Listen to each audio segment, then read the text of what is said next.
Taxi operator was shot dead in Burn Savannah, Westmoreland on Monday night. The deceased has been identified as 47-year-old Alden Watson of Darling Street, Savannah Mar, in the parish. Reports from the Savannah Mar police are that about 9:40 p.m., citizens reportedly heard loud explosions and summoned the police. On arrival of the lawmen, Watson was seen in his Toyota motor car suffering from multiple gunshot wounds. He was removed from the vehicle and transported to the Savannah Mar General Hospital where he was pronounced dead.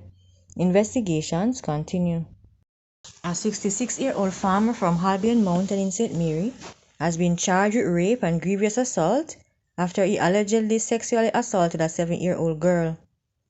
According to reports from the Albion police, Reginald Hibbert, otherwise called Reggie, reportedly assaulted the girl on 3 separate occasions this year.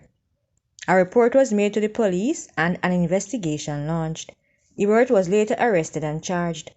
His court date is being finalized. A taxi operator was charged under the Sexual Offences Act after he allegedly kicked in the door to a woman's residence and sexually assaulted her. According to lawmen assigned to the St. Mary Police Division, 45-year-old Kevin Broomfield, otherwise called Phoenix, taxi operator of Content in St. Anne, reportedly entered the complainant's apartment on August 17, where a physical altercation occurred.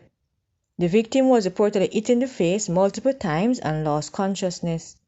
She later realized that she was sexually assaulted. A report was made to the police and Broomfield was arrested.